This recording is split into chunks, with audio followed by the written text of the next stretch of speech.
Welcome to my channel कहानियां कुछ सच्ची कुछ अच्छी। हैदराबाद मुक्ति आंदोलन। इंडोनेशिया में पहुंचकर मैंने मोती बेचकर कुछ धन अर्जित किया और स्वतंत्रता के लिए योजना बनाने लगी। लेकिन तभी मुझे पता चला कि भारत से अंग्रेज अपना बोरिया बिस्तरा समेटने वाले हैं। उन्होंने भारत को स्वतंत्रता देने की घोषणा कर दी है, कुछ शर्तों के साथ, जिनमें से एक शर्त यह भी थी कि यदि नेताजी सुभाष चंद्र बोस स्वतंत्रता के बाद भारत में आए तो उसे भारत सरकार ब्रिटेन को सौंप देगी, क्योंकि वे युद्ध अपराधी हैं। और यह मियाद 99 साल तक रखी गई, यानी कि 99 साल तक यदि सुभाष जी कहीं से आ जाए तो उन्हें स्वतंत्र भारत की भावी सरकार अंग्रेजों के हवाले कर देगी। 15 अगस्त 1947 भारत के इतिहास का वह सुनहरा दिन बना जबकि भारत पाकिस्तान के बंटवारे की स्वीकृति के साथ साथ हमने अपनी स्वतंत्रता पाई। नए भारत के अस्तित्व में आने के लिए सारे देश लेजिस्लेटिव असेंबली में मध्य रात्रि को नेहरू का भाषण सुनने को बेताब था। नेहरू ने कहा, मध्य रात्रि के बाद हिंदुस्तान एक नवजीवन और आजादी के साथ जागेगा। एक ऐसा क्षण बहुत ही दुर्लभता से इतिहास में किसी को मिलता है। एक ऐसा पल जब भारत के लोग भूतकाल से निकलकर एक नए भविष्य की ओर जाएंगे, जब एक युग समाप्त होता है और राष्ट्र की आत्मा जो अतीत तक घुटी हुई थी एक बार फिर से अभिव्यक्ति पाएगी, उज्जवल भविष्य की ओर जा रही है। उसी दिन पंडित जवाहरलाल नेहरू भारत के पहले प्रधानमंत्री बने। यद्यपि कांग्रेस कार्य समिति के ज्यादा से ज्यादा सदस्य वल्लभ भाई को प्रधानमंत्री बनाना चाहते थे, पर महात्मा गांधी की इच्छा यह थी कि नेहरू जी को प्रधानमंत्री बनाया जाए। वल्लभ भाई ने अपने निजी हित को राष्ट्र के लिए समर्पित कर दिया, बल्कि लौह पुरुष ने तो जीवन भर यही किया था। कुछ लोग जिन्ना को प्रधानमंत्री बनाना चाहते थे, लेकिन जिन्ना को प्रधानमंत्री बनाना नेहरू ने स्वीकार नहीं किया। इसके लिए भारत के तत्कालीन नेताओं ने देश का बंटवारा स्वीकार करके देश की हत्या करने का षड्यंत्र रच डाला, जिन्हें मैं कभी माफ नहीं कर सकती और न ही आने वाली हमारी पीढ़ियां क्षमा करेंगी। फिर भी भारतीयों में एक नई उमंग थी, एक नया जोश था और चारों ओर खुशहाली थी। भले ही सांप्रदायिक दंगों के कारण कुछ लोगों का जीना मुश्किल हो गया हो, लेकिन वे भी खुश थे, क्योंकि सब जानते थे कि सदियों बाद आजादी पाई है तो इसकी कुछ और कीमत तो चुकानी ही होगी ना। आजादी की नई सुबह के साथ ही देश दो हिस्सों में बढ़ गया था, लेकिन भारत का हिस्सा तो अभी भी 500 से अधिक देशी रियासतों में बटा हुआ था। कई राजाओं ने हंसी खुशी भारत में विलय करने के लिए विलय के प्रपत्र पर हस्ताक्षर कर दिए, लेकिन कई रियासतें ऐसी थी जो अपने को स्वतंत्र देश मानती थी। एक दिन दक्षिण भारत का विशाल रियासत हैदराबाद के निजाम अपने महल के जगमगाते हुए दीवाने खास में बकरा ईद के अवसर पर एकत्रित अपनी रियासत के सभी प्रतिष्ठित लोगों से वफादारी का वचन ले रहे थे। सभी प्रतिष्ठित लोगों ने एक एक करके उनके तख्त के पास आकर रेशमी रुमाल में लिपटी हुई एक अशरफी का नजराना निजाम के हाथों में रखकर अपनी वफादारी का प्रमाण दिया। सनकी और चिड़चिड़े स्वभाव के निजाम बहुत ही भाग्यशाली आदमी थे। वह रजवाड़ों की फिजूल खर्च बिरादरी के बचे हुए उन 3 राजाओं में से थे जो अभी तक अपनी गद्दी पर बैठे हुए थे। बाकी 2 में से एक तो थे नवाब जूनागढ़, जिनकी रियासत में इंसान बनकर पैदा होने से कई अच्छा कुत्ते की योनि में पैदा होना था, और दूसरे थे स्वर्ग नगरी कश्मीर के महाराजा हरि सिंह। भूगोल और तर्क की हर दलील के विरुद्ध नवाब जूनागढ़ ने चारों ओर से भारतीय क्षेत्र से घिरी हुई अपनी छोटी सी रियासत को पाकिस्तान में ले जाने की कोशिश की। उनके दिन लद चुके थे। जन विद्रोह ने नवाब साहब को सिर्फ इतना अवसर दिया कि वह हवाई जहाज में अपनी बीवियों और अपने सबसे चहेते पालतू कुत्तों को भरकर पाकिस्तान भाग जाए।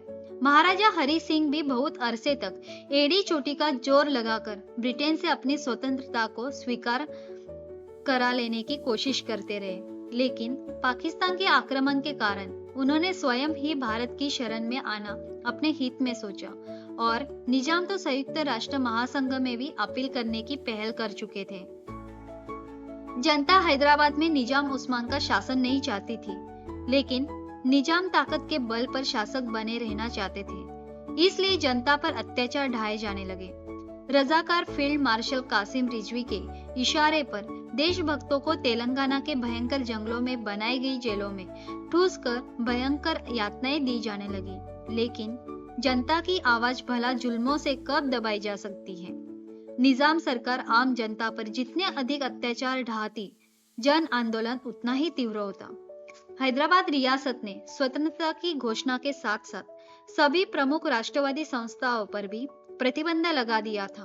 प्रतिबंधित की गई संस्थाओं में आर्य समाज भी प्रमुख संस्था थी। आर्य समाज यहाँ से महात्मा आनंद स्वामी के संपादन में हिंदी मिलाप साप्ताहिक निकालता था, जिसमें निजाम के अत्याचारों का खुलासा किया जाता था। अब मैं इंडोनेशिया से आकर उसी अखबार में उस संपादक का काम करती थी।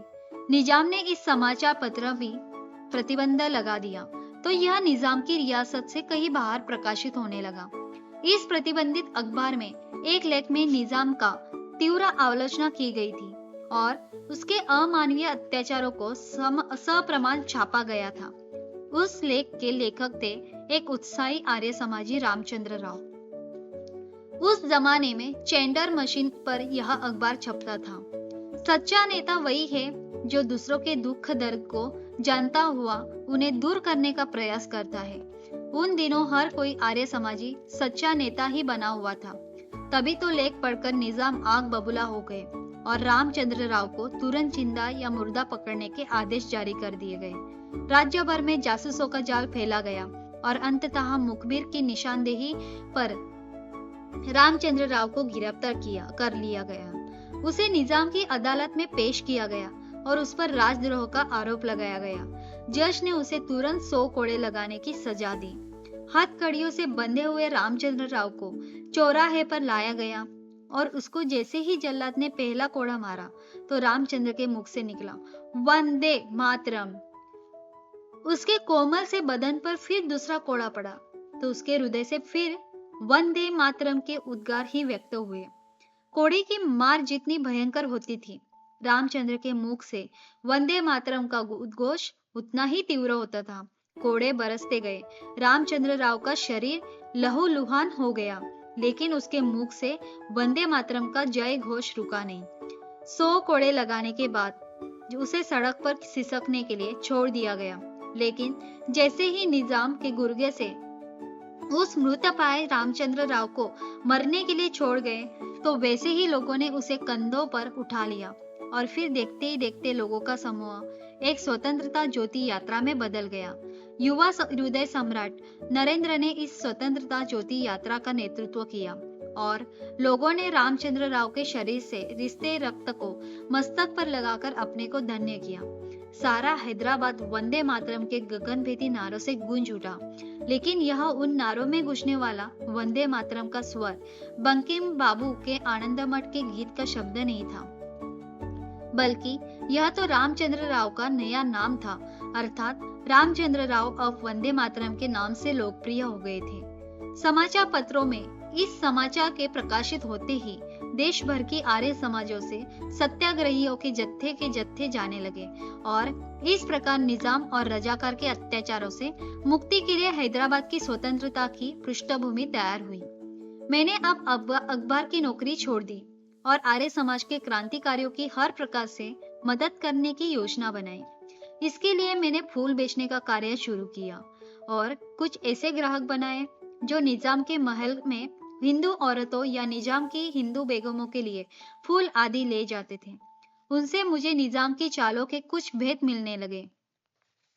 एक तरफ जहां हैदराबाद की मुक्ति की पृष्ठभूमि तैयार हो रही थी, दूसरी तरफ वही सेना और रजाकार के गुंडों ने हैदराबाद की बहुसंख्यक हिंदू जनता को भयभीत और प्रताड़ित कर मुसलमान बनाना शुरू कर दिया था। लेकिन अधिकांश लोग जान देने को तैयार थे, पर धर्म नहीं, इसलिए उन्हें अत्याचार तो झेलने ही थे। एक दिन मैं और मेरे पास ही एक अन्य औरत फूल बेच रही थी, तो एक घुड़सवार उधर से निकला। उसने मेरे माथे पर तिलक लगा देखा तो आग बबूला हो गया। उसने हमारे फूल बिखेर दिए और हम पर जमकर कोड़े बरसाए और चेतावना देकर चला गया कि कल तक इस्लाम कबूल कर बुर्का नहीं पहना तो वह कल भी आएगा और उसके बाद तो चमड़ी उधेड़ देगा और बिना दमड़ी के फूल भी ले जाएगा। पालमुर जिसका नाम बदलकर महबूब नगर रख दिया गया था, उस जिले में निर्दयता की जितनी घटनाओं का अभिशाप था, उन सबको बड़े पैमाने पर बलात्कार की घटनाओं ने और भी घिनौना बना दिया था।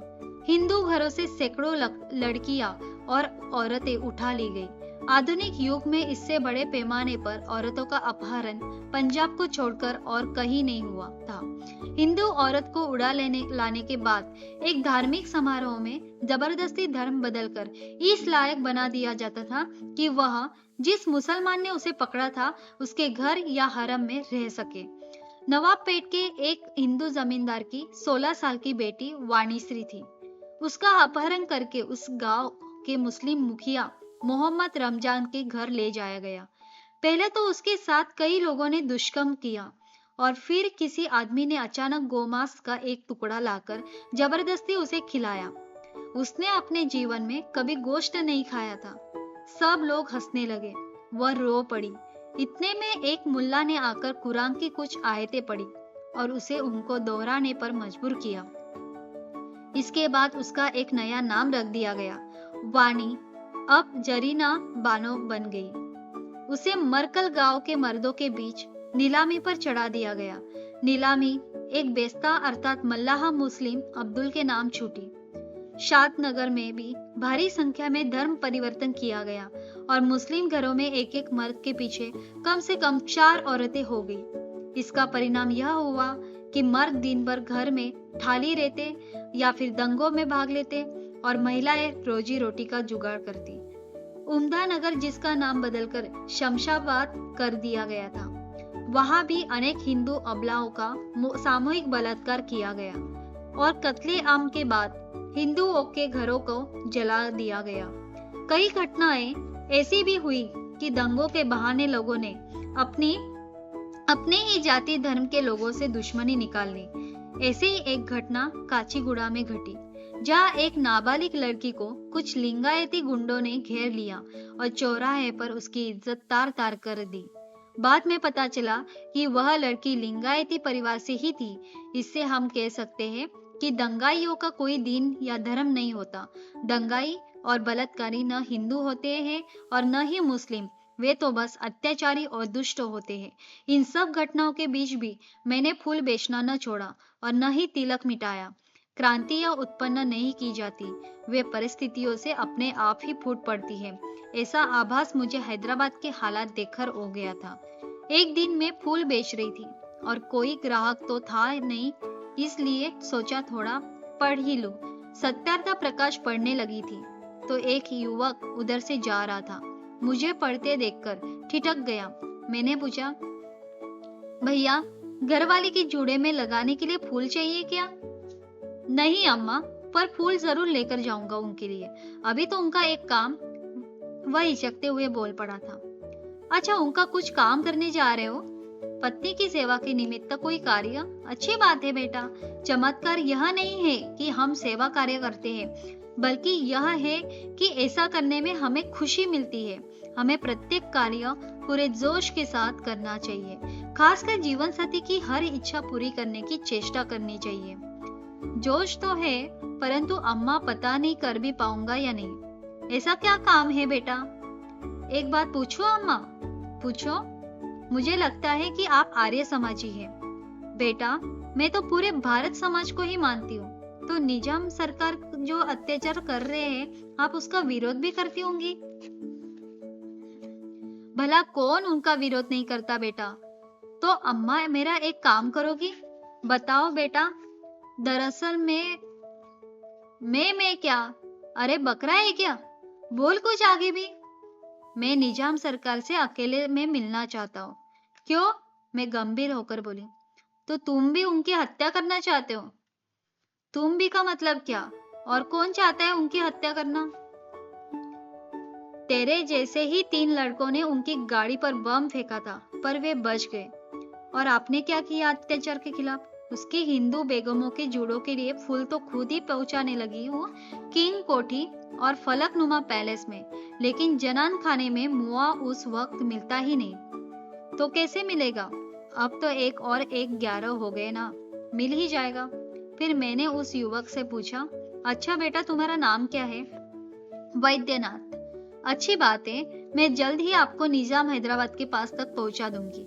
जिस दिन वे किंग कोठी में रात रंगीन करने आ जाएंगे, मैंने उससे वादा किया था। 22 मई को जब रजाकारों ने ट्रेन में सफर कर रहे हिंदुओं पर गंगापुर स्टेशन पर हमला बोला, तो पूरे भारत में नेहरू सरकार की आलोचना होने लगी कि वो उनके प्रति नरम रुख अपना रही है, मुस्लिम तुष्टीकरण कर रही है। लेकिन एक व्यक्ति थे जो तुष्टीकरण नहीं चाहते थे, वे थे सरदार पटेल। पटेल ने 13 सितंबर 1948 को ऑपरेशन पोलो यानी हैदराबाद पर हमला बोलने की शुरुआत की।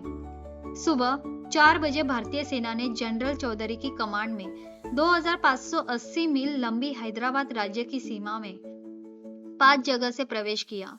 निजाम की सेना ने कुछ प्रतिरोध किया, लेकिन वे हार गए और करीब 450 रजाकार गिरफ्तार कर लिए गए। एक झील के किनारे बने गेस्ट हाउस में रिजवी भी पकड़ा गया। 17 सितंबर को शाम 5 बजे निजाम ने युद्ध विराम की घोषणा करते हुए भारतीय सेना को सिकंदराबाद में आने का निमंत्रण दिया और रजाकारों पर प्रतिबंध लगा दिया। जब 18 सितंबर को निजाम के मुख्य सेनाध्यक्ष जनरल एल्ट्रोस ने अपनी तलवार भारतीय सेनाध्यक्ष जनरल चौधरी के चरणों में रख दी, तो तब इसके बाद पटेल हैदराबाद के लिए रवाना हुए। हैदराबाद का भारत में विलय हो गया। तभी मैं भी पालमूर की जेल में से मुक्त हो गई और उसके बाद पता चला कि वैद्यनाथ को मरा समझकर जंगलों में फेंका गया था। वे मरे नहीं, बाद में अस्पताल में दम तोड़ा उन्होंने। तो उन्हें निजाम के निजी कक्ष तक पहुंचाने में मदद करने के आरोप के कारण मैं भी तो जेल में बंद कर दी गई थी। उन्होंने तो दम तोड़ दिया, लेकिन मुझे बदनसीब को तो मौत भी न आई। निजाम की जेल में यातना तो मुझे भी मिली थी, लेकिन मेरी यातना वैद्यनाथ की इम्प्लीमेंट ट्रीटमेंट से कम थी। मेरे तो हाथ दीवार पर लगी एक जंजीर में बांध दिए गए थे और जमकर कोड़े बरसाए गए थे, यह जानने के लिए कि क्या हमें भारत सरकार ने निजाम सरकार को मरवाने के लिए भेजा है। लेकिन ऐसी तो कुछ बात थी ही नहीं। मुझे भी तरह तरह के प्रलोभन दिए गए कि यदि मैं यह कह दूं कि भारत सरकार ने हमें निजाम को मारने के लिए नियुक्त किया है, हमें बहुत सा धन मिलेगा, जमीन मिलेगी, आदि बहुत कुछ। परंतु इन सब से मुझे न तो मोह था और न ही देश से द्रोह करने की इच्छा मेरे मन में थी। इसलिए मिथ्या बयान तो मैं किसी भी हालत में नहीं दे सकती। खैर, हैदराबाद की मुक्ति के बाद ही मुझे मुक्ति मिली और मैं किसी तरह वैद्यनाथ के गांव पहुंची थी और वही पता चली मुझे सावित्री की सती होने की बातें। वैद्यनाथ के बलिदान होने के बाद उनकी पत्नी के गम में प्राण पखेरु उड़ गए थे और दोनों की चिता एक साथ ही जली थी। सती सावित्री के पति का ही नाम था वैद्यनाथ और ससुर का नाम धरिच्छन्न राम था। शादी के समय वैद्यनाथ की उम्र केवल 19 साल ही थी और सावित्री तो 15 साल की थी। सावित्री अभी कच्ची कली ही थी, यौवन के पुष्प खिले ही कहा थे, फिर भी आ गई सुहाग की सेज पर। सुहाग रात ही थी उस दिन। दूध का गिलास लेकर सास ने भेज दिया था पति के कमरे में। दूध पी लीजिए, उसने घूंघट की आड़ से पति को कहा था। नहीं, रहने दो, स्टूल पर रख दो और मेरे पास आओ। ना बाबा ना, मैं आपके पास नहीं आऊंगी। क्यों, हमारे पास क्यों नहीं आओगी? अरे हम तुम्हें विवाह कर लेकर आए हैं, भगा कर नहीं लाए। तुम तो हमारे बच्चों की माँ बनोगी। कहते हुए वह उसको छूने चला था। मुझे नहीं बनना गुलाम देश में हिंदुओं के मुस्लिम बच्चों की माँ। दूर हट गई थी वह। उसे बस इतना ही पता था कि यदि मर्द औरत को होठ से छू लेता है तो वह पेट से रह जाती है। आगे दिन दुनिया जानती है नहीं। गुलाम देश में हिंदुओं के मुस्लिम बच्चों की माँ, यह तुम क्या कह रही हो सावित्री? मैं सही कह रही हूँ। मैंने बस्तीराम अग्निवान के भजन सुने हैं। उन्होंने ही कहा था कि हैदराबाद निजाम सबको मुस्लिम बना रहा है। वह कहता है मुगलों की विजय पताकाएं फिर से कश्मीर से कन्याकुमारी तक लहराएंगी, सब हिंदुओं को मुसलमान बना देगा। ना बाबा ना, मैं मुस्लिम बनकर मांस नहीं खाऊंगी, न ही मांसाहारी बच्चे पैदा करूंगी। उसने वेदों पर भी प्रतिबंध लगा दिया है। मुझे तो वेद मंत्र प्रिय है, अजान नहीं। तो फिर क्या करोगी तुम? मैं तो औरत हूं ना, मैं क्या कर सकती हूँ? करना तो तुम्हें है। मुझे क्या करना है? जाओ निजाम का सिर काट कर ला दो, ताकि हमारे वेद बच्चे रह सके और मेरी होने वाली संतान वेद मंत्र पढ़ सके। इतना आसान है क्या वह यह? तो जाओ अपना सिर कटवा लो। एक कायर की अपेक्षा एक शहीद की विधवा होकर मरने में मुझे गर्व होगा। 19 वर्ष का वह युवा वैद्यनाथ उसी समय निकल पड़ा था हैदराबाद के लिए। उसने मालूम किया कि उस दिन निजाम किंग कोठी में ऐश करेंगे, तो वह किसी तरह छिपता छिपाता किंग कोठी में पहुंच गया था। यहाँ तक कि निजाम के कमरे में ही नहीं, उसके पलंग के नीचे छुरा लेकर छिप गया था। निजाम आया कमरे में, लेकिन वह बहुत सनकी था। अपने साथ 2-3 औरतें लेकर आया और उन्हें कमरे की तलाशी लेने को कहा। अब तलाशी में वैद्यनाथ पकड़ा गया। बंदी बनाकर उसे पालमोर के जंगलों में बनाई गई जेल में ले जाया गया था। वहां उसे तरह तरह की यातनाएं दी गई। इस्लाम कबूलने के लिए प्रलोभन दिया गया, लेकिन वह टस से मस न हुआ, अपने धर्म पर अड़िग रहा। तुम्हें इस्लाम कबूलने में आपत्ति क्या है? खींच कर जेलर ने पूछा था। मुझे कोई आपत्ति नहीं, लेकिन मेरी पत्नी को है। वह चाहती है कि मैं निजाम का सिर काट कर ले आऊं। छोड़ दो उस पत्नी को, इस्लाम कबूल लो। यहाँ हुर की परी से तुम्हारा निकाह करवा दिया जाएगा। मैं खुद अपनी साली से तुम्हारा निकाह करवा दूंगा और घर जमीन जायदाद सब मिलेंगी।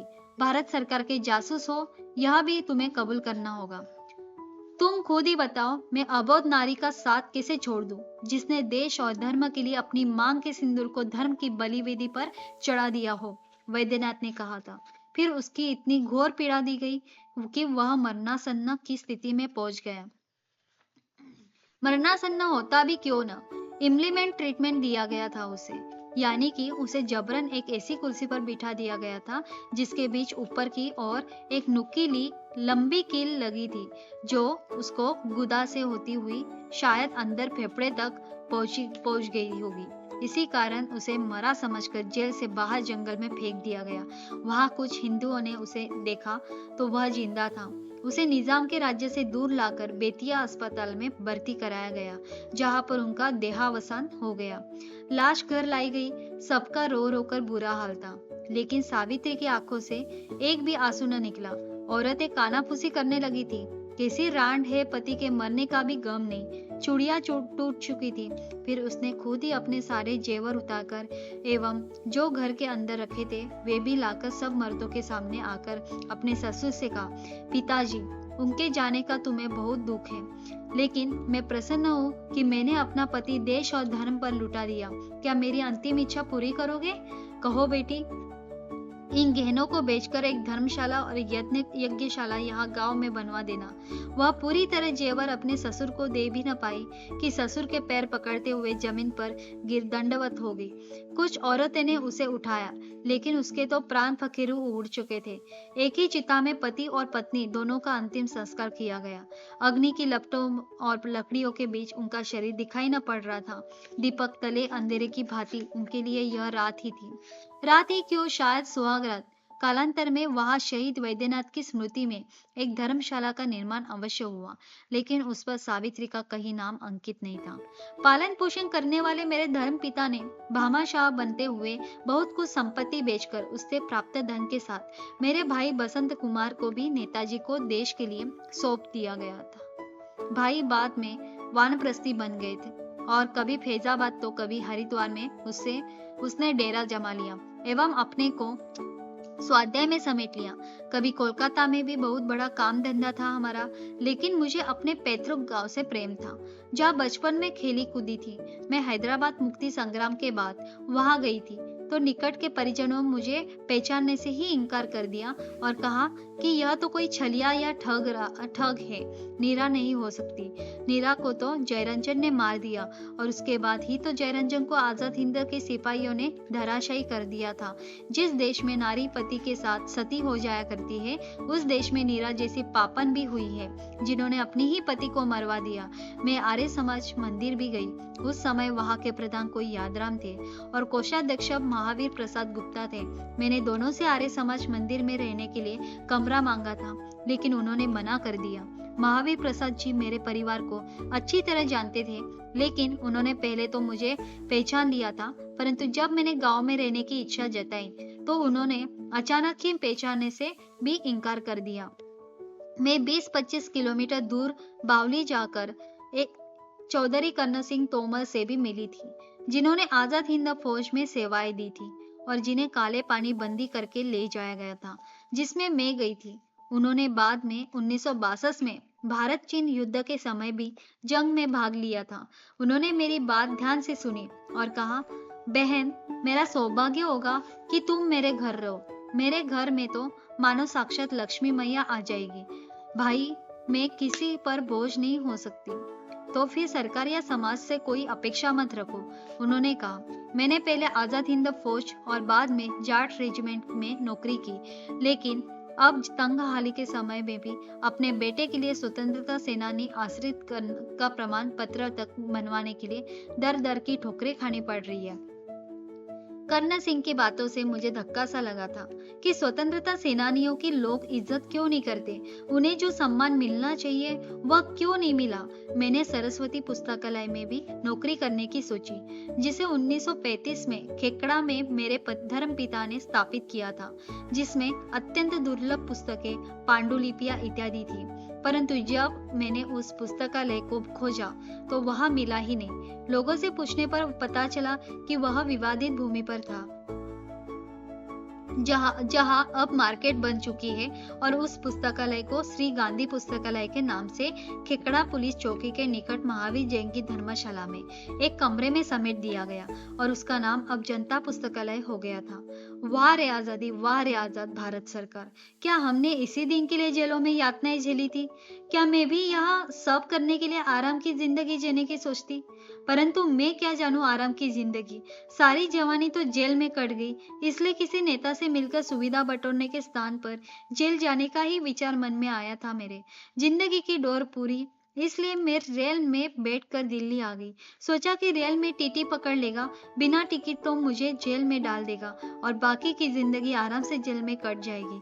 वहां भी मैं निठल्ली नहीं रहूंगी, क्योंकि जेल में जितना वे खाना पीना देते हैं उससे कहीं अधिक मेहनत करवाते हैं। बाहर का वातावरण भी तो किसी जेल से कम नहीं था मेरे लिए। स्वतंत्र भारत में भी रात के 12 बजे वीरान सड़क पर नारी भला कहाँ अभी तक सुरक्षित हुई थी। जब आदमी किसी भूखे प्यासे, बीमार या असहाय व्यक्ति को देखकर भी उसकी मदद करने से कतराता है, तो दरअसल उस पल वह प्रभु की पुकार का निरादर कर रहा होता है। मेरे प्राण प्रिय खेकड़ा के लोग भी यही कर रहे थे। जवानी भी तो जेल में ही कटी थी, लेकिन मुआ टीटी ने मुझसे टिकट ही नहीं पूछा। शाहदरा उतरकर दूसरी लोकल गाड़ी में बैठी। सोचा यहाँ तो टीटी पकड़ ही लेगा, लेकिन वहां भी किसी ने टिकट न पूछा और फिर निजामुद्दीन स्टेशन पर उतर गई। वहां स्टेशन पर एक रेल खड़ी थी, उसके सबके पीछे के डिब्बे में बैठ गई। सोचा कहीं दूर जाएगी और इसमें तो टीटी अवश्य पकड़ लेगा और आराम की जिंदगी जीने के लिए जेल भेज देगा। लेकिन 40 घंटे तक बीच बीच में रुककर रेल सरपट दौड़ती रही। इस दौरान कई टीटी डिब्बे में चढ़े। मैं भूखी प्यासी फटे हाल पड़ी रही, लेकिन न तो मुझसे किसी ने टिकट मांगा और न किसी ने यह पूछा कि माँ जी कुछ खाना पीना है क्या। भिखारिन में थी नहीं कि जो लोगों के आगे हाथ फैलाती। और मैं एक बार फिर वापस नामपल्ली के स्टेशन पर आ पहुंची।